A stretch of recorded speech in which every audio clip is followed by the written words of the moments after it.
Assalamualaikum warahmatullahi wabarakatuh. Halo anak-anak Ibu, ketemu lagi dengan Ibu Pipi nih. Nah, di sini kita sudah belajar tentang PPKN bab 2 yang dimana Ibu kemarin itu sudah menjelaskan tentang makna dari pembukaan Undang-Undang Dasar Negara Republik Indonesia tahun 1945.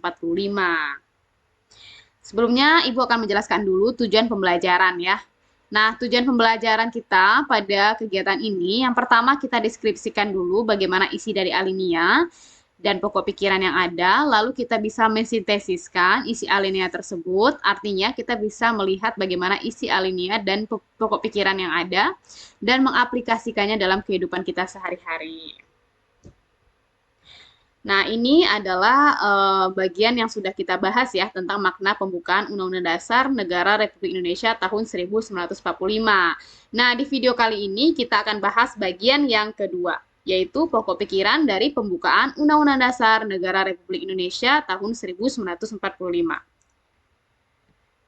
Nah, di sini kita lihat pokok pikiran itu apa? Pokok pikiran itu adalah penjabaran atau penjelasan inti dari keempat alinea ya, atau alinea keempat maksudnya, alinea keempat dari pembukaan Undang-Undang Dasar Negara Republik Indonesia tahun 1945 sesuai dengan Pancasila. Di mana di alinea pertama berkaitan dengan sila ketiga, alinea kedua berkaitan dengan sila kelima, alinea tiga berkaitan dengan sila keempat, dan alinea keempat berkaitan dengan sila 1-2. Nah, maksudnya seperti apa? Kita lihat, ini dia. Nah, pokok pikiran pertama yaitu Pancasila ketiga, di mana negara melindungi segenap bangsa Indonesia. Artinya di sini setiap orang berhak untuk melindungi bangsanya ya, atau setiap negara artinya berhak untuk melindungi, wajib ya, wajib untuk melindungi segenap bangsa yang ada dan ada seluruh tumpah darah Indonesia dengan berdasar atas azas persatuan. Jadi nggak bisa kalau kita hanya merdeka dari segolongan atau segelintir orang. Tapi di sini adalah rasa azas persatuan yang harus kita wujudkan. Nah, selanjutnya dalam pokok pikiran kedua, yaitu sila kelima, di mana di sini dikatakan bahwa untuk mewujudkan keadilan sosial bagi seluruh rakyat Indonesia dibutuhkan adanya rasa kita toleran ya kepada orang lain dengan melihat bagaimana sosial kemasyarakatannya gitu kan. Nah, pokok pikiran kedua berkaitan dengan sila kelima, tentu ada kata-kata berdaulat, adil, dan makmur. Nah, di situ kan juga jelas berkaitan sekali dengan sila kelima, yaitu kemakmuran serta keadilan. Gitu. Nah, kita lihat di pokok pikiran ketiga, yaitu berkaitan dengan Pancasila keempat. Nah, di mana di sini di gambarnya juga jelas ya, bahwa ini adalah berkaitan dengan musyawarah mufakat, di mana dalam mencapai suatu kesepakatan yang menyatakan kemerdekaan Indonesia, kita butuh yang namanya saling musyawarah. Gitu. Nah, pokok pikiran keempat atau disebut dengan alinea keempat berkaitan dengan sila 1 dan 2, di mana di sini dalam menjalankan tujuan negara, dalam menegakkan negara kesatuan Republik Indonesia, serta menerapkan dasar negara itu sendiri harus berdasarkan azas ketuhanan dan juga berdasarkan dengan kemanusiaan. Nah, kita sudah bahas tentang pokok pikiran tadi, jadi anak-anak Ibu tolong diingat ya, bagaimana sih pokok pikiran pembukaan yang sesuai dengan Pancasila gitu.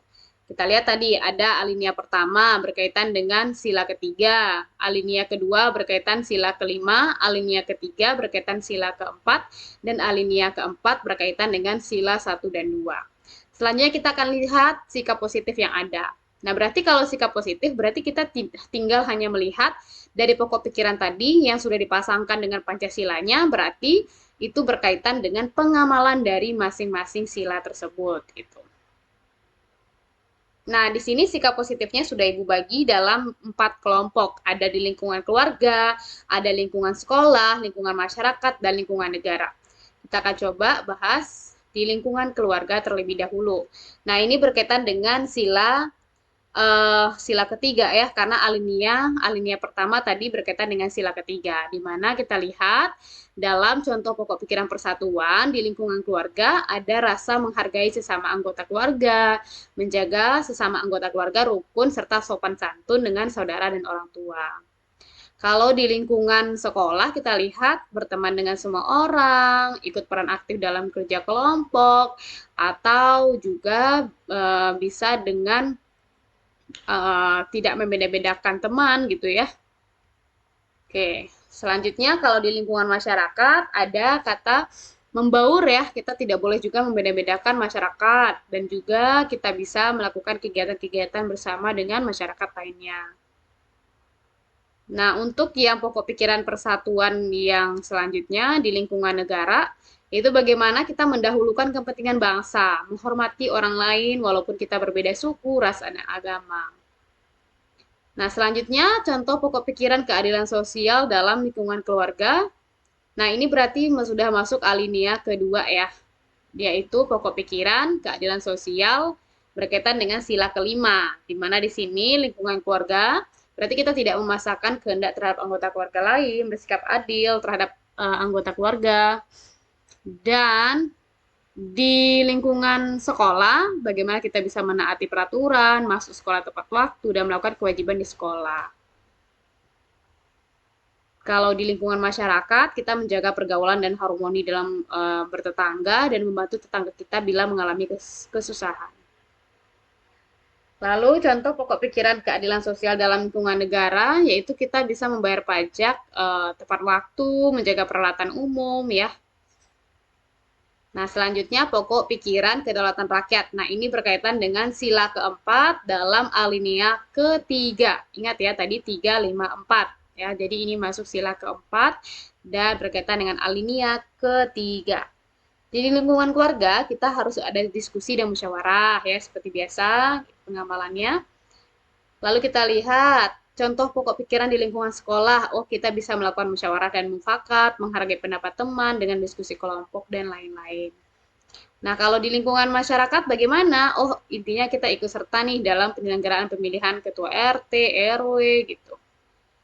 Dan dalam lingkungan negara kita melakukan pemilihan umum secara langsung gitu ya. Dan kita juga mendorong anggota masyarakat untuk yang telah cukup umur menjalankan haknya untuk memilih. Nah, yang terakhir yaitu berkaitan dengan sila keempat dan juga berkaitan dengan maksudnya berkaitan dengan alinea keempat, berkaitan dengan sila 1 dan 2. Di sini, di sila 1 dulu, di sini kita ada lihat ya, ini sama aja kayak kalian materi pembelajaran sebelumnya, yaitu berkaitan dengan pengamalan Pancasila. Di sini juga dijelaskan lagi bagaimana kita harus rajin beribadah, menjalankan perintah, menjadi silaturahmi gitu kan.